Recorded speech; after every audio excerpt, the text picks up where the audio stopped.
Después de destrucciones sin cuento, rusos y chechenos por fin fuman la pipa de la paz. Ecuatorianos y peruanos contentos con nuevo acuerdo fronterizo. Colombia y Ecuador en busca de moneda única. Y además, todas las noticias de hoy.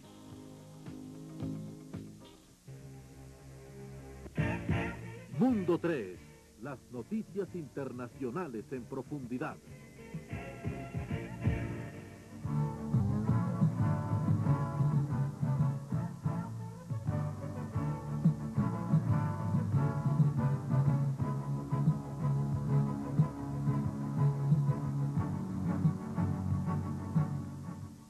Buenas noches. Gracias a la previsión del gobierno chileno, el sismo que azotó a la ciudad norteña de Antofagasta no tuvo repercusiones mayores. Sin embargo, hubo 2 muertos, por lo menos 20 heridos y algunos daños materiales.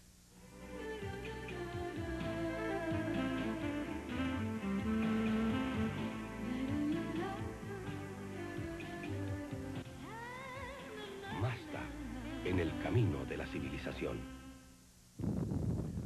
Un sismo de 7.8 grados en la escala de Richter sacudió hoy la ciudad de Antofagasta en el norte de Chile, con un saldo de por lo menos 2 muertos y 20 heridos, pero pocos daños materiales, dijeron autoridades chilenas. El epicentro se situó a 40 kilómetros al noreste de Antofagasta, mientras funcionarios locales informaron que el terremoto afectó un área de 1.500 kilómetros y causó daños en la ciudad de Copiapó. El sismo, que se sintió en ciudades tan distantes como Buenos Aires, tuvo una duración de 90 segundos y fue seguido por 2 réplicas con una magnitud de 6 grados. A pesar del terremoto, Antofagasta no resultó muy afectada y se prevé que el suministro de agua, que fue interrumpido al romperse varios acueductos, será restituido hoy. 80 personas tuvieron que abandonar sus casas y al menos 8 edificios tendrán que ser demolidos. Pero los daños fueron limitados, ya que Chile tiene estrictas regulaciones de construcción por ser un país con mucha actividad telúrica. De otro lado, el presidente Eduardo Frei y el ministro de Defensa Edmundo Pérez viajaron a la zona para hacer una evaluación de los daños.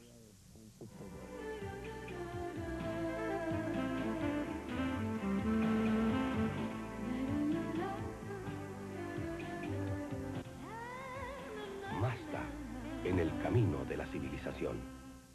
Como en ciertos chistes malos, en Rusia hay hoy una noticia buena, que por fin rusos y separatistas chechenos firmaron la paz, después de despedazarse en una guerra que parecía interminable. Y también una noticia mala, que esa firma de paz no es del todo confiable, puesto que el rebelde checheno Zohar Dudayev la rechazó. Noticia del día, con el patrocinio de Avianca, la aerolínea de los colombianos. Durante las primeras horas de hoy, negociadores rusos y delegados chechenos firmaron un acuerdo que puede significar el fin del conflicto en Chechenia y la posibilidad de elecciones en la región. El jefe negociador checheno, Uzma Emayev, confirmó el fin de las hostilidades, la deposición de las armas y una retirada de las fuerzas rusas que se realizará por etapas. La delegación rusa, encabezada por Vyacheslav Mikhailov, no ha expresado su opinión frente al acuerdo. Aún no se tiene claridad sobre la actitud de los combatientes rebeldes para deponer las armas, ni la solución a la futura condición constitucional de Chechenia. Por su parte, varios comandantes chechenos afirman que no aceptan nada menos que la independencia y juraron asesinar a quien se aleje de los esfuerzos independentistas. La exitosa ejecución del acuerdo militar es considerada como un aspecto crítico para realizar elecciones libres en Chechenia.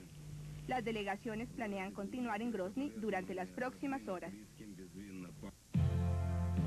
Noticia del día, con el patrocinio de Avianca, la aerolínea de los colombianos.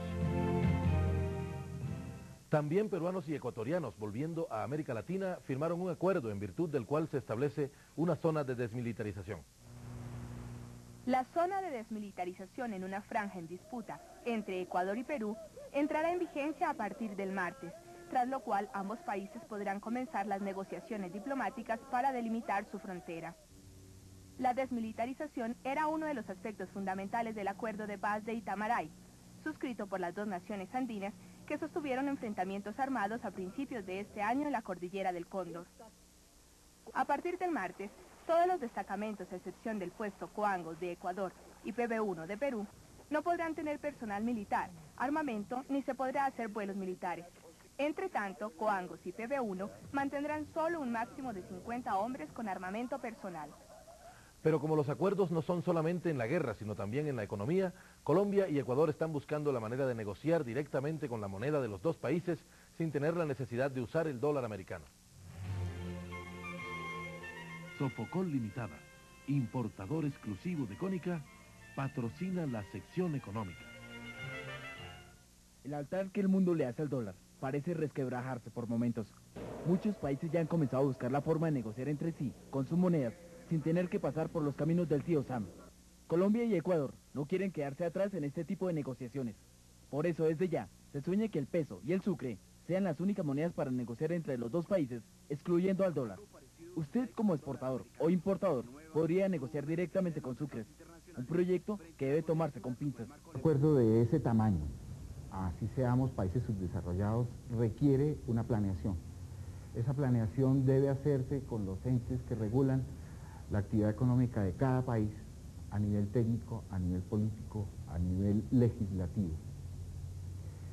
Luego deberá ser avalado ese análisis en documentos concretos de compromisos de las dos partes y posteriormente tendrá que buscarse un mecanismo de arbitraje para que se cumplan esos acuerdos. La voluntad política de parte y parte, la base económica hacia el futuro. En este momento existe una gran participación tanto del sector privado, importadores y exportadores de ambos países, así como la decisión política de los dos gobiernos para poder ir contribuyendo, para ir solucionando los pocos obstáculos que ya en este momento subsisten para que esta libertad de comercio pueda ir manifestándose mejor y desarrollándose más entre los dos países. Honestidad y transparencia, dos elementos más del sueño económico. Inicialmente me parece a mí de un monitoreo de cada economía, de con datos ciertos, transparentes, reales, sobre todas las variables de la economía, para que posteriormente, con un nivel de desarrollo equivalente, puedan darse esas condiciones para que eso sea realidad. Si las economías son muy dispares, o la volatilidad del sucre, o mañana la volatilidad del peso se acentúen, pues esto no pasa de ser realmente un hermosísimo esquema de trabajo. Peso y sucre, dos monedas con grandes deseos de ser una sola en los aires andinos. Sofocol Limitada, importador exclusivo de Cónica, patrocinó la sección económica. Por segundo año consecutivo, el rudo y polémico senador Jesse Helms trató de bloquear la asistencia económica de Estados Unidos a Nicaragua, pero tal y como ha ocurrido con él en los últimos tiempos, su iniciativa se quedó en el escándalo. No prosperó. El secretario norteamericano de Estado Warren Christopher reanudó la asistencia bilateral de Estados Unidos a Nicaragua pese a los esfuerzos del senador norteamericano Jesse Helms de suspender toda la asistencia al país, aseguró una fuente estadounidense. El gobierno de la presidenta nicaragüense Violeta Chamorro ha realizado gestiones para devolver propiedades confiscadas o compensar a sus propietarios originales con bonos gubernamentales.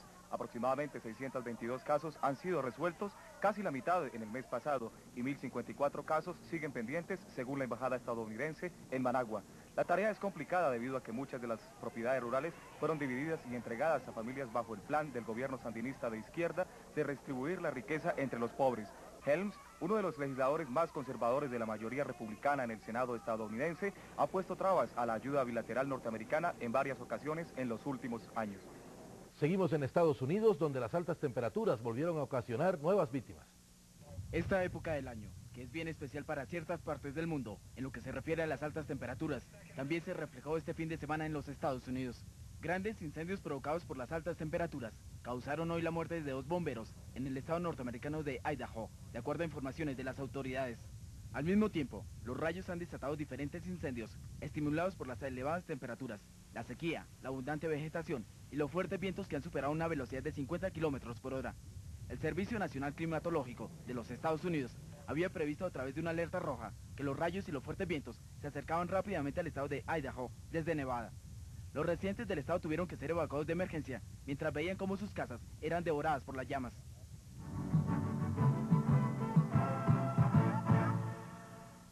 El canciller cubano Roberto Robaina dijo hoy que su gobierno no está interesado en volver a la OEA si se le imponen condiciones. A continuación, otras noticias del mundo en nuestro primer recorrido por la actualidad internacional. En Kinshasa, capital de Zaire, fuerzas de seguridad abrieron fuego contra manifestantes del Partido Luburista Unificado PALU, dejando un saldo de 39 heridos y 10 muertos. Testigos afirmaron que unas 2.000 personas desfilaron ante el Palacio de la Legislatura y que algunas de ellas lanzaron piedras, pero que se sorprendieron cuando las fuerzas de seguridad comenzaron a disparar. Por su parte, el Grupo de Derechos Humanos en Zaire, ASADO, denunció el tiroteo y exigió al primer ministro Kengo Wa Dondo que formule una nueva ley que permita las manifestaciones públicas. 6 días completa India de convivir con las inundaciones, que ya dejan un número de 72 personas muertas víctimas de las fuertes lluvias. Las muertes fueron causadas por los derrumbes y deslaves en el estado de Jammu, en el Himalaya, así como en Cachemira. Los esfuerzos de las autoridades han resultado infructuosos. Han desplegado un gran operativo de rescate para ayudar a las víctimas de las inundaciones, pues el agua ha impedido llegar al sitio de manera fácil. Con un espectacular despliegue se celebró en Rusia el Día Naval. El desfile naval realizado en San Petersburgo contó con una excelente muestra de la sección rusa de los fletes del Mar Negro, que hizo el lanzamiento de un misil desde uno de los cruceros. Como telón del espectáculo, una docena de embarcaciones se alinearon en el río Neva, cerca a los edificios históricos de San Petersburgo, antigua Stalingrado, la ciudad más grande de Rusia. Hoy en Brunei, las naciones del sudeste asiático pusieron fin a una reunión de 2 días, entregando un documento en el que rechazan las pruebas nucleares que Francia intenta llevar a cabo en el Pacífico Sur. Al mismo tiempo, manifestaron su optimismo por la reducción de las tensiones con China. Pero fue esta la que se robó la conferencia, que sostuvo consultas con los miembros de la ASEAN. Beijing ha sido acusada de construir instalaciones militares en las Spratleys, una cadena de islas, atolones y arrecifes deshabitados que dominan las vías marítimas en el mar de la China Meridional. También hoy en Mundo 3. En los países pobres, nacer es lo más cercano a la muerte. 1 millón de madres mueren diariamente en el mundo. Schumacher, un profeta en su tierra, hoy ganó el Gran Premio de Alemania. Y aparece otro eslabón perdido entre el hombre y el mono. El comercio mundial se verá afectado sin duda por el pacto firmado en Ginebra por las principales naciones industrializadas. Las principales potencias industrializadas y las crecientes economías de las naciones excomunistas pasaron por alto el rechazo de los Estados Unidos y aprobaron en Ginebra un pacto de gran alcance sobre el comercio mundial en los servicios financieros. El acuerdo, que entrará en vigor después de un año, aunque muchos países apliquen las provisiones inmediatamente, fue aprobado por 29 miembros de la Organización Mundial del Comercio. Sin embargo, el convenio, que responde al auge multimillonario en el sector de los bancos, seguros y títulos valores, reúne a un total de 43 naciones, ya que la Unión Europea, la principal promotora del acuerdo, habla en la OMC por el conjunto de sus 15 miembros. Para la industria de las finanzas en las naciones en vías de desarrollo, el pacto garantiza el acceso, aunque en grados distintos, a los fuertemente protegidos mercados de las economías nuevas y en transición, incluyendo las de Polonia y Hungría. El acuerdo durará oficialmente hasta finales de 1997.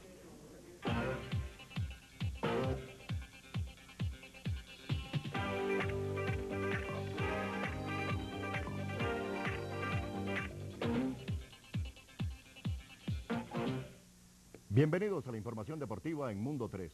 El irlandés Wayne McCulloch se convirtió en el nuevo campeón mundial de peso gallo, versión del Consejo Mundial de Boxeo, al derrotar por puntos al japonés Yasui Yakushige.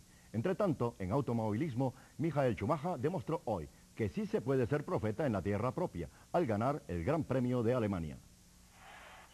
Aquí mando yo, parece haber dicho Michael Schumacher, al imponerse en el Gran Premio de Alemania esta mañana. El campeón, utilizando la ventaja otorgada por su más serio rival, Damon Hill, al retirarse, logró imponerse claramente al compañero de equipo y también británico David Coulthard. La victoria de hoy le permite al alemán ampliar su ventaja sobre Hill en 21 puntos, a falta de 8 carreras para el final del torneo. Pero más allá de estos logros está el haber sido el primer alemán en triunfar en su tierra. Gesta aplaudida hoy por 128.000 compatriotas presentes en la pista de Hockenheim. El estadounidense Carl Lewis se lesionó durante el Festival Olímpico que se disputa en Colorado y será difícil que pueda competir en el Campeonato Mundial de Campo y Pista que se inicia el sábado en Gotemburgo. El atletismo está de fiesta con la ruptura del récord mundial de salto largo, una afrenta cubana a los atletas de laboratorio fabricados en estos tiempos en naciones industrializadas. Una gran controversia se ha desatado en Italia desde la prensa. señalando que al momento del salto largo, que batió el récord mundial logrado por el cubano Iván Pedroso, habría existido una medición irregular en la velocidad del viento. Tuttosport, diario italiano, señala que un hombre de abrigo azul habría bloqueado al viento al pararse frente al anemómetro. El Corriere della Sera, por su parte, preguntó, ¿estamos hablando de sabotaje? ¿De una trama programada? Y el árbitro encargado de controlar el aire, Denis Morino, aseguró no haber visto nunca a ese hombre de azul. Para aumentar las dudas, se indica que de las 60 veces que fue accionado el anemómetro, en solo 4 de ellas el viento estuvo por debajo de los niveles permitidos de 2 metros por segundo. Como quien dice, todo lo del pobre es robado. Con triunfo de Estados Unidos concluyó el torneo de golf en Holanda. El estadounidense Scott Hodge, empleando hoy 65 golpes para un total de 269, alcanzó el título en el torneo abierto holandés de golf disputado en el campo de Hilversum. El británico Sam Torrance, puntero hasta hoy, compartió la segunda posición con el sueco Michael Johnson. La reaparición de Mónica Seles no solo debe causar alegría en los círculos deportivos, su tenacidad y gran fondo humano confirman una vez más que la vida siempre estará por encima de la barbarie. Quiero jugar para divertirme. En mis últimos 2 años y medio tuve pocos días divertidos, había dicho Mónica Seles antes de volver. Ayer empuñó la raqueta y jugó para celebrar la esperanza. Desde aquel 30 de abril del 93 en Hamburgo, cuando el fanático alemán la apuñaló por la espalda, el tenis mundial se resintió. Habían agredido al deporte gravemente. Era la número 1, la mejor.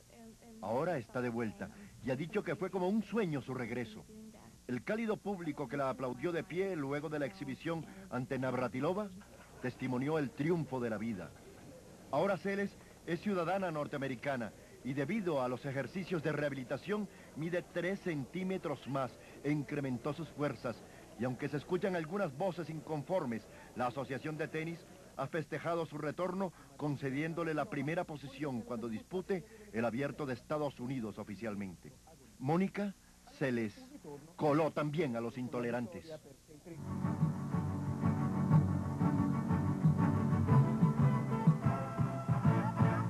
En Irlanda, donde una leve mechita puede terminar convertida en una llamarada debido al fanatismo religioso, las declaraciones de un líder del Sinn Féin han armado un nuevo tierrero. Hoy en la provincia de County Armagh, en Irlanda del Norte, se presentaron fuertes disturbios entre oficiales de la policía del RUC y protestantes irlandeses, que dejaron como saldo varios detenidos y un oficial herido en la cabeza. Los choques se presentaron luego de las declaraciones de David Trimble, miembro del partido republicano Sinn Féin, contra los irlandeses de corriente protestante. Declaraciones que fueron refutadas por el consejero del mismo partido, Brendan Cunran. Las fuerzas serbo-croatas se retiraron hoy de Bosnia para defender su propio territorio rebelde e impedir que sea capturado por el ejército croata. El líder serbio bosnio Radovan Karadzic ordenó hoy al jefe de Estado Mayor Conjunto iniciar una contraofensiva para recuperar los pueblos de Grahovo y Glavok, capturados por fuerzas aliadas bosnio-croatas el sábado. Karadzic acusó a Serbia por no haber hecho nada para ayudarlos en el enfrentamiento, a lo que se pronunció el presidente serbio Slobodan Milosevic, quien no mencionó específicamente el ataque croata, pero dijo que las facciones tenían que comprender que no existe una solución militar a la crisis y que la única alternativa es la diplomática. Mientras tanto, unos 13.000 serbios han huido hacia Bosnia y muchos de ellos duermen a la intemperie, quizás a la espera de una tregua que no se ve con el alba, pese a la presencia de los voceros de paz de la ONU y sus cascos azules. La ONU dijo hoy que los soldados croatas avanzaban para consolidar el recién capturado territorio del oeste de Bosnia. Bueno, no tenemos la nota, tenemos acá un cable muy curioso. El crimen no paga, pero será costosísimo. En Australia, donde los presos ricos se verán muy pronto obligados a costearse su estadía entre rejas. Como quien dice, por una declaración de renta, habrá asesinos ricos que pagarán también de alguna manera los muertos de los asesinos pobres, como para Ripley. Ahora sí creo que tenemos la nota. No la tenemos todavía.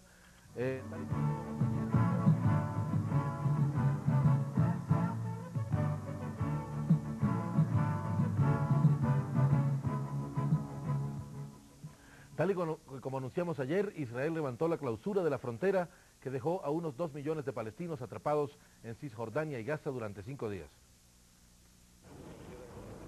Miles de palestinos regresaron hoy a sus trabajos luego de que las fronteras fueron reabiertas en Israel hoy a la medianoche. Unos 2 millones de palestinos habían quedado atrapados en Cisjordania y Gaza durante 5 días, después de que Israel clausurara sus fronteras por el ataque de un islámico a un bus de Tel Aviv, en donde murieron 6 judíos y el atacante.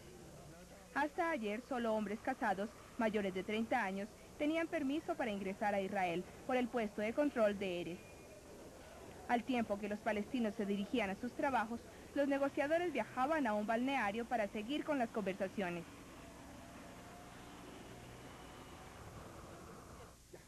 Una vez Israel dio este paso, sobrevino la reapertura de negociaciones con la OLP en los términos que describe la siguiente nota. Perfecto,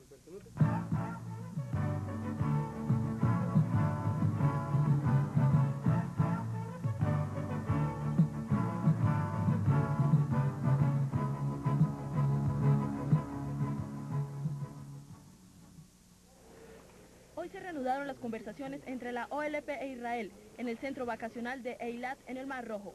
Las negociaciones suspendidas el pasado lunes, luego de un atentado suicida contra un autobús en Tel Aviv, parece que al menos se realizarán en un ambiente más relajado.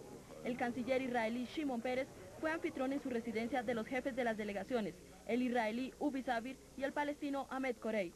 Los negociadores esperan poder concretar al fin la ampliación de la autonomía palestina, acuerdo pospuesto en varias ocasiones. La última vez que se incumplió la fecha para llegar a un acuerdo fue el 25 de julio, y lo más probable es que los diálogos se prolonguen por más de una semana, según lo afirmó un funcionario de la OLP en Gaza. Israel probó hoy su proyectil anticohete Arrow, financiado por Estados Unidos, en medio de posiciones encontradas. Las industrias aéreas israelíes probaron con éxito el nuevo misil antibalístico Arrow 2. El misil fue financiado por el Departamento de Defensa de los Estados Unidos, con un costo total de 1.25 billones de dólares. Israel espera que estos misiles logren tener la misma eficacia de los célebres Patriots, utilizados en la guerra del Golfo Pérsico para acabar con los escudos de defensa iraquíes. El gobierno judío planea poner en operación 2 unidades móviles de misiles Arrow 2 para poder garantizar el 85% de la seguridad del país. Gracias a la colaboración y a las presiones de Washington, se pudo concretar este proyecto que se inició en 1980. Cable procedente de México. Un equipo del Servicio de Guardacostas de Estados Unidos rescató hoy a 4 estadounidenses y su guía mexicano, perdidos desde el viernes frente a las costas de Baja California. Ahora sí, vamos con el resumen noticioso de la semana. Los presidentes latinoamericanos llegaron bajo estrictas medidas de seguridad para asistir a la ceremonia de toma de posesión del presidente Alberto Fujimori. Fujimori, que se posesionó para su segundo periodo, ganó la reelección el 9 de abril y su partido obtuvo una mayoría sorpresiva de 67 escaños en el Congreso. El secretario de Defensa de los Estados Unidos, William Perry, inauguró una cumbre entre los ministros de Defensa y funcionarios de las Naciones de las Américas con un llamado a nuevas relaciones, basadas en la confianza, la cooperación y el consenso. Dijo que los Estados Unidos demostrarían su compromiso con una política de transparencia al notificar a los gobiernos de las 33 democracias del hemisferio antes de hacer ejercicios militares multilaterales en la región.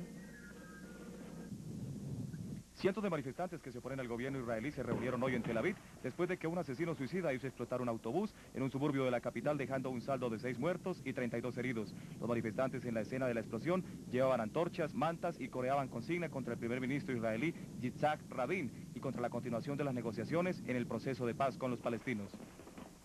Miles de argentinos rindieron el último homenaje a uno de los últimos representantes de la época dorada del tango, el pianista y compositor Osvaldo Pugliese. Conocido como el maestro, Pugliese murió en una clínica de Buenos Aires a la edad de 89 años.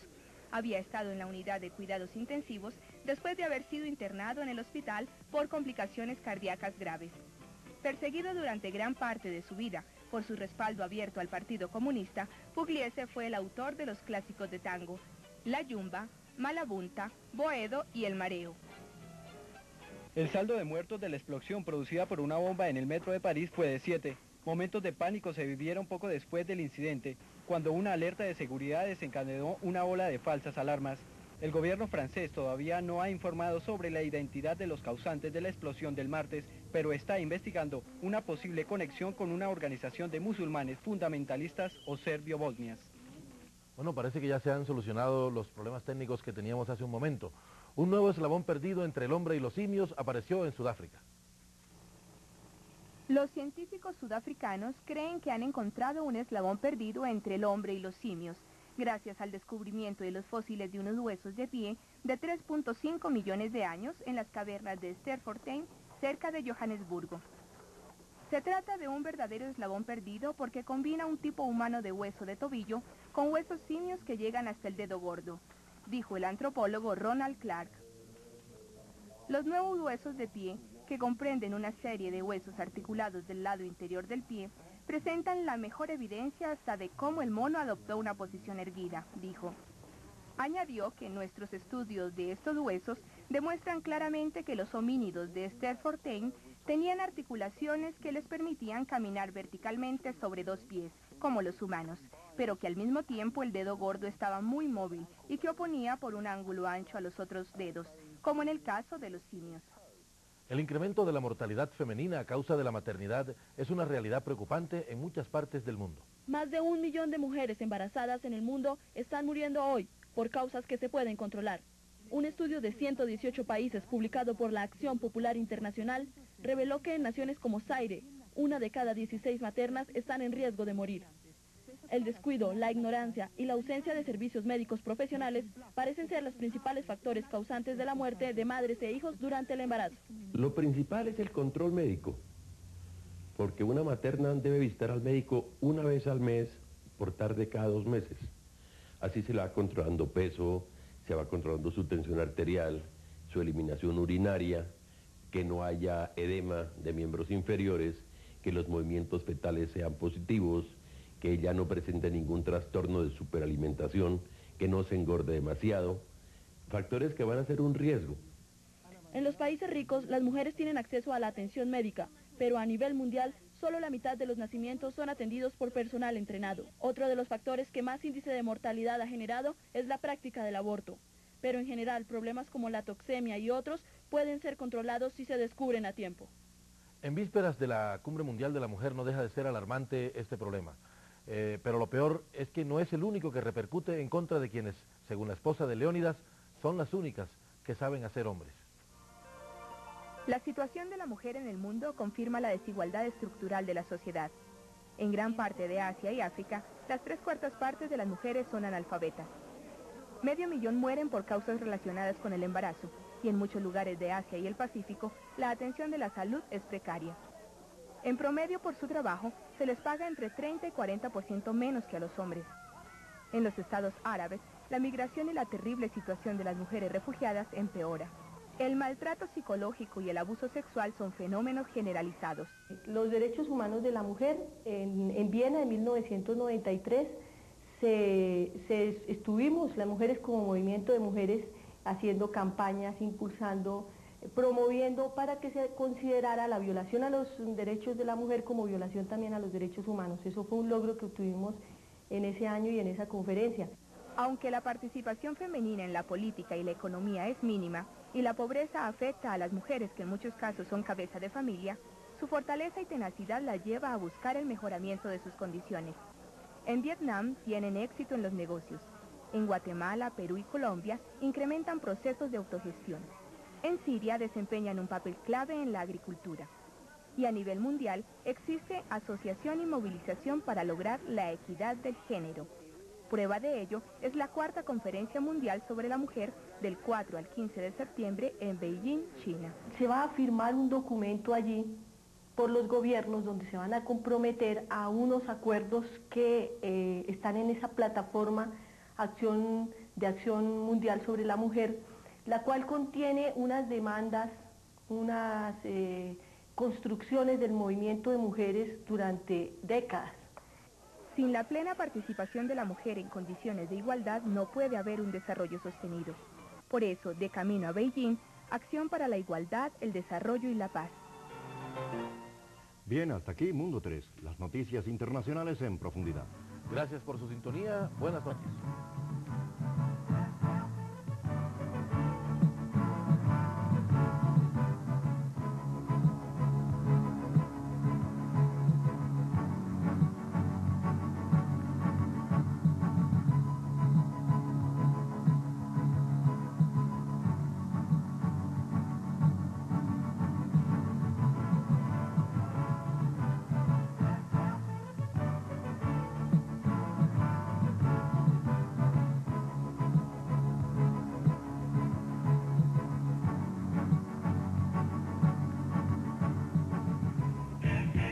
Mundo 3, las noticias internacionales en profundidad.